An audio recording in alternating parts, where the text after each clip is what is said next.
अगर जनता के सामने रख दीजिएगा तो दूध का दूध और पानी का पानी हो जाएगा। ये जनता भी जान जाएगा कि तेजस्वी प्रसाद यादव जी अगर नौकरी के बदले जमीन लिए। दोस्तों नमस्कार, मेरा नाम चंदन प्रसाद हुआ। मैं आप लोगों के बीच चुनावी बात करने आया हूं। लोकसभा चुनाव जो चल रहा है अभी उसी पे मैं बात करूंगा। चलिए मैं डायरेक्ट बात पे चलता हूं। जिस तरह से माननीय मुख्यमंत्री नीतीश कुमार जी हर चुनावी जनसभा से आरजेडी पे हमला करते हैं, खास करके 2005 से पहले के काम गिनाते हैं और एक परिवारवाद, दो चीज पे ज्यादा हमला करते हैं। और परिवारवाद पे आरजेडी पे हमला करते हैं और 2005 से पहले लालू प्रसाद यादव, यही दो चीज पे उनको हमला है। तो मैं कहना चाहता हूं माननीय नीतीश कुमार जी से कि नीतीश कुमार जी ये बताइए कि आपने 2005 से 15 तक का जो काम किए बहुत ही अच्छा रहा। तो मैं आपसे पूछना चाहता हूं, आपने अपने चुनावी जनसभा से खुद बोले हैं कि 2005 से 2020 तक आपने 5 से 8 लाख नौकरियां दी हैं। आप अपने मुख से बोले हैं, यह दूसरी कोई चीज मैं नहीं बोल रहा हूं या कोई रिपोर्ट के हिसाब से नहीं, वो आपने बोले हैं। तो 5 से 20 के बीच में कितने हर साल नौकरी मिले ये आप कैलकुलेशन कर लीजिए, और कैलकुलेशन करने का चीज है ये जनता के सामने है। उसके बाद जब आप आरजेडी के साथ सरकार बनाते हैं तो सरकार आपका चलता है मात्र 17 महीना। 17 महीना सरकार चलती है। 17 महीना सरकार चलने के बाद आपको जो टोटल नौकरी बांटते हैं, जो नौकरी मिलती है, जो नियुक्ति पत्र वितरण होती है, वो नियुक्ति पत्र 4 लाख प्लस वितरण होता है। जब चुनावी जनसभा में 2020 में माननीय तेजस्वी प्रसाद यादव जी जब घोषणा करते थे कि जब मेरी सरकार बनेगी तो मैं पहली कैबिनेट के बैठक में मैं 10 लाख नौकरी पे साइन करूंगा, तो जैसे ही मान लीजिए कि उनकी सरकार नहीं बनी, जब जैसे ही जदयू और बीजेपी के साथ कुछ अनबन हुआ तो सरकार आरजेडी और जदयू फिर बना लिया। तो जदयू और आरजेडी सरकार बनाया तो सरकार चला, 17 महीना सरकार चला। 17 महीना के बीच में ही 4 लाख प्लस नौकरियां देने के काम किए माननीय तेजस्वी प्रसाद यादव जी ने। माननीय तेजस्वी प्रसाद जी ने नौकरी देने के जो काम किए, उसमें मैं एक चीज और बताना चाहता हूं। जो नौकरी दिए हैं वो सिर्फ विभाग आरजेडी के ही पास था। वे ये नहीं कि जदयू के पास वो विभाग था तो जदयू के विभाग से ही नौकरी मिला। वे जो भी विभाग था आरजेडी के पास था, जो मंत्री थे आरजेडी के पास थे, उसी विभाग में नौकरी वितरण हुआ है। तो मैं कहना चाहता हूं कि 2005 से 20 के बीच आप 8 लाख नौकरियां देते हैं और मात्र 17 महीना में 4 लाख प्लस नौकरियां। तो एक दुनिया का सबसे, पूरे इंडिया का नंबर 1, ऐसा किसी स्टेट में नहीं हुआ था, न पूरे इंडिया में सेंट्रल सरकार भी ऐसा काम नहीं किए थे कि मात्र 17 महीना में 4 लाख प्लस नियुक्ति पत्र बांटे होंगे। वो गांधी मैदान में बुला के लोगों को, हर शिक्षक को गांधी मैदान में बुला के, पटना के गांधी मैदान में बुला के नियुक्ति पत्र वितरण हुआ। तो जिस तरह से माननीय मुख्यमंत्री नीतीश कुमार जी हर चुनावी जनसभा से ये कहते हैं कि नौकरी मतलब कौन, नीतीश कुमार, और पूरे पटना में हर पुल के दीवार पे पोस्टर में भी लगा हुआ है कि हर पोस्टर पे लगा हुआ है कि नौकरी मतलब कौन, नीतीश कुमार, नौकरी मतलब कौन, नीतीश कुमार। तो मैं नीतीश कुमार जी से पूछना चाहूंगा कि नीतीश कुमार जी एक चीज आप बताइए कि आपके सरकार में जब आप और बीजेपी की सरकार रहती है तो जब भी कोई पेपर का ये एग्जाम होना होता है तो एग्जाम से पहले पेपर लीक हो जाता है, या पेपर होने के बाद पेपर लीक हो गया ये हो जाता है। और एक जीता जागता उदाहरण, जो सच्चाई जो सामने है, मैं वे रख रहा हूं। तो 17 महीना जब आरजेडी और जदयू के बीच की सरकार थी तो उसमें एक भी पेपर लीक नहीं हुआ। 4 लाख नौकरी भी वितरण हुआ, एक भी पेपर लीक नहीं हुआ। जैसे ही आरजेडी से गठबंधन टूटता है और बीजेपी के साथ गठबंधन होता है और सरकार बनती है, सरकार बनने के बाद 15 मार्च 2024 को एग्जाम था, बीपीएससी का एग्जाम था, 14 मार्च को ही पेपर लीक हो जाता है।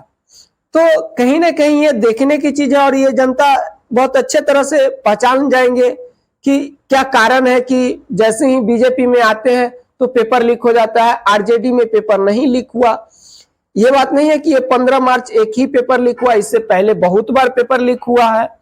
एक पेपर लीक होता तो माना जाता है कि चलिए किसी कारणवश किसी की गलती से पेपर लीक हो गया, लेकिन बार बार पेपर लीक होना एक कहीं ना कहीं साजिश होता है, षड्यंत्र होता है। और उसमें होता क्या है, उसमें कोई एक अफसर को टारगेट करके उसको घसीट देना है, उसी के ऊपर सारा ब्लेम थोप देना है, उसको सस्पेंड कर देना है और उसी को फंसा के निकल जाता है सरकार।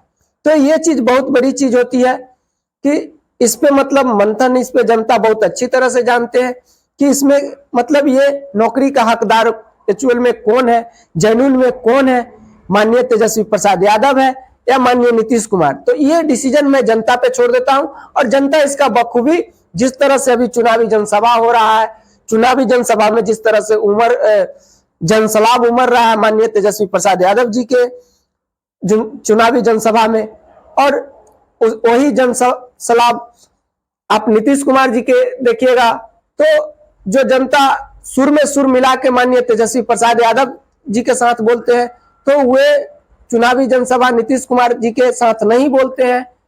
तो ये जनता बखूबी और बहुत अच्छी तरह से जान गया है कि नौकरी मतलब कौन, 17 महीना में 4 लाख नौकरी का कौन हकदार है। तो ये चीज बहुत बड़ी चीज होती है।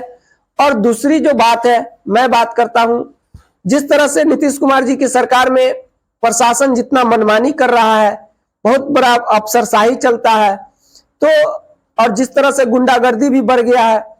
15 साल को जो आप लालू प्रसाद यादव जी के रीजन के गिनाते हैं, तो मैं कहना चाहता हूं कि लालू यादव ने जो काम किए हैं, लालू यादव ने अति पिछड़ा जितने निचले तबके के लोग थे उनको बोलने का आवाज, चलने का आवाज, बैठने का आवाज जो दिए हैं वे लालू प्रसाद यादव जी ने दिए हैं, आपने नहीं दिए हैं। अगर लालू प्रसाद यादव जी आज नहीं होते तो निचले तबके के जितने लोग होते वो आज किसी के सामने मतलब मनुवादियों के सामने बैठने का हिम्मत नहीं करते, चप्पल पहन के चलने का हिम्मत। और मैं ये जीता जागता उदाहरण मैं कह सकता हूं कि ये जो मैं अपने आंखों से देखा हूं कि ये मनुवादियों किस तरह से लोगों को बिहेवियर पे करते हैं और किस तरह के हमला करते हैं। तो ये एक चीज लालू यादव ने ये काम किए हैं। आप भी आज अगर 15 साल सरकार चला लिए हैं तो लालू यादव के ही देन है, न तो आपको भी 15 साल ये सरकार नहीं चलती, कहीं ना कहीं धक्का धुक्की देके गिरा दिया जाता बार बार सरकार, और ये आप इतना दिन नहीं रह पाते, अति पिछड़े से आते हैं आप। तो ये कहीं ना कहीं एक बहुत बड़ा लालू यादव पे जो आप हमला करते हैं, मैंने मान लिया कि लालू यादव के परिवारवाद पे हमला करते हैं, लेकिन परिवारवाद पे जो आप हमला करते हैं तो उससे ज्यादा कई गुना ज्यादा एनडीए गठबंधन में परिवारवाद है। उसके छोड़ दीजिए, आपके जदयू में ही परिवारवाद है। अशोक चौधरी जी हो गए, लवली आनंद जी हो गए, चेतन आनंद हो गए, सम्राट चौधरी बीजेपी में हो गए, शकुनी चौधरी किनकी, तो ये सब परिवारवाद ही है ना। अरे परिवारवाद, आप जिस तरह से आप दूसरे पर हमला करते हैं उस तरह आप अपने पार्टी में भी एक बार देखिए, एनडीए गठबंधन में भी देखिए। अगर इंडिया गठबंधन में परिवारवाद है तो क्या एनडीए गठबंधन में परिवारवाद नहीं है? अगर एनडीए गठबंधन में परिवारवाद नहीं होता तो मैं कहता कि आप इंडिया गठबंधन पे आप परिवारवाद बोलते हैं तो बहुत अच्छा, लेकिन उससे ज्यादा कई गुना ज्यादा एनडीए गठबंधन परिवारवाद है। और एक चीज और, जिस तरह से पूरे बिहार में बालू बंद है, तो बालू बार बार बंद होता है, पूरे बिहार में बालू बार बार बंद होता है, और बालू जिस तरह से बंद होता है तो कहीं ना कहीं ये एक तो बिहार में कोई अच्छा फैक्ट्री नहीं है, कोई अच्छा रोजगार का नहीं है। जो थोड़ा बहुत बालू से जो लोगों को रोजगार मिलता है वो भी रोजगार को आपने बार बार बालू बंद करके लोगों को बेरोजगारी के हालत पे ला देते हैं। जिस तरह से मान लीजिए एक नाव अगर गंगा में चलती है, उससे बालू, उस नाव पे आप जाके एक बार निरीक्षण कीजिए कि एक नाव पे कितने लोग खटते हैं। एक नाव पे कम से कम 50 लोग खटते हैं। उसके बाद नाव से बाद बालू, तो बालू से 3-4 टन में लोगों को रोजगार मिलता है 3-4 टन में लोगों को रोजगार मिलता है। ये बात नहीं है कि बालू से एक ही लोग नाव पे जो खटते हैं वो भी। उसके बाद राजमिस्त्री का काम मिलता है, राजमिस्त्री के साथ जो मिस्त्री खटते हैं उनको रोजगार मिलता है, ट्रैक्टर वाले को रोजगार मिलता है, ट्रक वाले को रोजगार मिलता है। तो इस तरह से रोजगार बहुत सारे लोगों को रोजगार एक बालू से मिलता है, लगभग कुछ रोजगार मिल जाता है, उस रोजगार को भी बिहार में आप कभी कभी ठप कर देते हैं, साफ एकदम नदारत कर देते। तो आप एक सोचिए, जो रोज आदमी कमाता है, जो रोज खाता है, उसको क्या बीतता होगा अगर बालू बंद हो जाता है तो वे तो कहीं ना कहीं स्टेट छोड़ के बाहर जाने के लिए मजबूर हो जाएंगे, क्या कि उनका वही तो रोजी रोटी है। तो इस पे आप एक ध्यान नहीं देते हैं नीतीश कुमार जी। और जिस तरह से आप चुनावी जनसभा में चिल्ला रहे हैं, तो चुनावी जनसभा में चिल्लाने से थोड़ी तो हो जाएगा।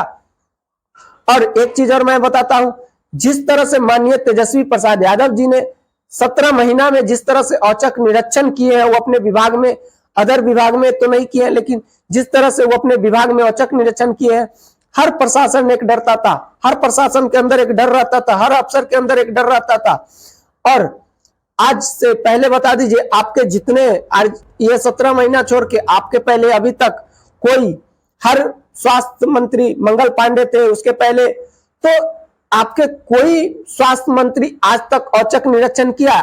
स्वास्थ्य मंत्री की मैं बात नहीं करता हूं, किसी भी विभाग में औचक निरीक्षण किए? आप खुद किए? आप भी नहीं किए, ना आपके कोई विभाग में किया, ना आपके कोई मंत्री किया।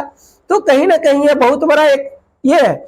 17 महीना में जो माननीय तेजस्वी प्रसाद यादव जी ने जो काम करके दिखाए हैं, नौकरी के साथ साथ हॉस्पिटल का जो सुधार किए हैं, बहुत अच्छे सुधार पे था। स्वास्थ्य में इतना सुधार होते जा रहा था, इतना सुधार होते जा रहा था कि कुछ कहने लायक नहीं। जो डॉक्टर टाइम से नहीं आते थे, जो डॉक्टर पूरे दिन घर पे क्लिनिक पे अपना क्लिनिक चलाते थे, हॉस्पिटल नहीं आते थे, उस डॉक्टर को मजबूरन हॉस्पिटल आना पड़ रहा था।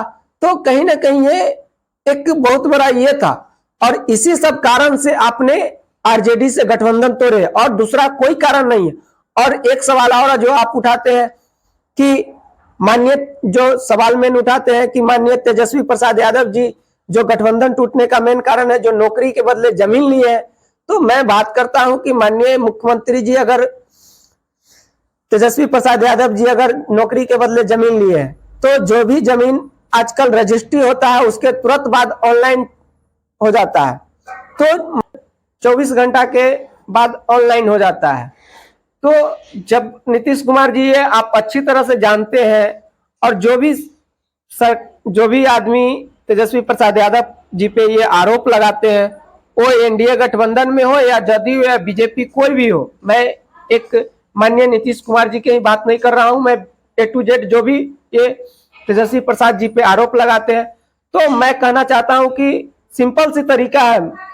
जो आप जानते हैं कि जो आपके पास पूरा डाटा है, जो नौकरी 4 लाख प्लस वितरण जो हुआ, पूरा डाटा है, उसमें से डाटा आप उठाइए, उस डाटा से उनका जांचिए, कुछ पे आप ये जांच करवा लीजिए। जांच करवाने का सिंपल सी तरीका है भाई, उनका जमीन अगर रजिस्ट्री हुआ होगा, तो जब रजिस्ट्री हुआ होगा तो ऑनलाइन हुआ होगा, माननीय तेजस्वी प्रसाद यादव जी के नाम पे हुआ होगा, या तेजस्वी प्रसाद यादव जी के नाम पे नहीं होगा, तो जो नौकरी के टाइम जो जितना नौकरी किए होंगे, जो नौकरी, तो मान लीजिए तेजस्वी प्रसाद यादव जी किसी के नाम पे करवाए होंगे, तो ये भी तो पता चल जाएगा।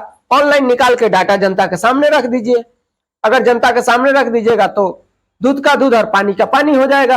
ये जनता भी जान जाएगा कि तेजस्वी प्रसाद यादव जी अगर नौकरी के बदले जमीन लिए हैं, तो उनके, तो ये जनता की चीज रखना है सीधे, मतलब चुनावी जनसभा से कुछ भी तेजस्वी प्रसाद यादव जी के साथ बोल देना है, कुछ भी बोल देना है। तेजस्वी प्रसाद यादव जी जमीन के बदले, नौकरी के बदले जमीन लिए हैं, तो ये बोलने से पहले, बोलने से सिर्फ नहीं होगा माननीय नीतीश कुमार जी, बोलने से पहले आपको सबूत देना होगा। जनता सबूत खोजती है, जनता सबूत पे विश्वास करती है। आप चुनावी जनसभा से किसी को कुछ बोल दीजिएगा, किसी को, सबसे पहली बात, अगर नीतीश कुमार जी, मैं कह दूंगा कि आप बहुत बड़ा घोटालेबाज है, तो घोटालेबाज कहने से पहले मैं आपके विरुद्ध सबूत तो दूंगा, बिना सबूत के कुछ होता नहीं है।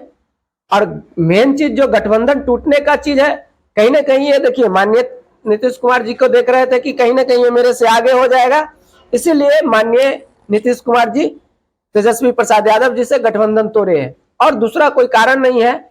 जो बोलना है, उनको बोलना है कि जमीन के बदले नौकरी दिए, देखिए बोलना एक काम होता है, लेकिन जब जनता के सामने आप सबूत रखिएगा, तब तो जाके जनता मानेगा कि हाँ ये चीज। पूरे बिहार में दारू बंद है, दारू बंद का मैं विरोध नहीं करता हूं, लेकिन जिस तरह से पूरे बिहार में जितना ज्यादा दारू बिक रहा है, इतना ज्यादा बिक रहा है, जितना दारू का ठेका नहीं था उससे ज्यादा कहीं ना कहीं दारू बिक रहा है पूरे बिहार में।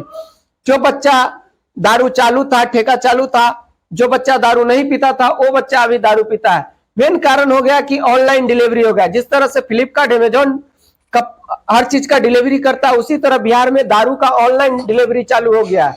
जो बच्चा, मान लीजिए जब दारू का ठेका चालू था तो बच्चा दारू, छोटे छोटे बच्चे जितना मतलब लोग जो दारू नहीं पीते थे उनको शर्म लगता था, कहीं ना कोई देख ले, इसलिए दारू के ठेका पे जाके दारू लेते नहीं थे।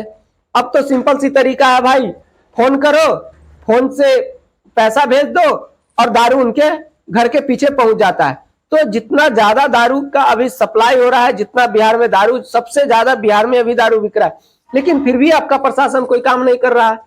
क्या कर रहा है आपके प्रशासन? आप क्या कर रहे हैं? इस पे तो आप सवाल एक शब्द भी नहीं बोलते हैं। इस पे भी तो बोलना चाहिए कि जिस तरह से बिहार में दारू बंद है, कहीं ना कहीं बिहार सरकार को कितना बड़ा लॉस है, बिहार सरकार के साथ साथ जनता को लॉस है। अगर दारू बंद है तो अदर स्टेट से जो दारू आता है वो टैक्स तो अदर स्टेट को जाता है, बिहार सरकार को तो टैक्स मिलता नहीं है। तो इस पे भी एक सख्त कानून बनाना चाहिए। जिस तरह से अगर फुल ट्रक अगर थाना पे पकड़ा जाता है तो थाना पर के गाड़ी कुछ दारू को कुचलवा दिया जाता है और बाद बाकी दारू थाना से ही पार हो जाता है। तो कहीं ना कहीं ये दारू कहाँ जाता है नीतीश कुमार जी? ये भी तो बात करना चाहिए, इस पे भी तो आपको बात करना चाहिए। जिस तरह से पूरे ट्रक के ट्रक सप्लाई हो जाता है थाना पर से ही दारू, तो ये एक बड़ी चीज होती है नीतीश कुमार जी। और चुनावी जनसभा से सिर्फ आरजेडी पे हमला बोलने से नहीं होगा नीतीश कुमार जी। चलिए मैं इसी के साथ अपना बात समाप्त करता हूं। जय हिंद, जय भारत।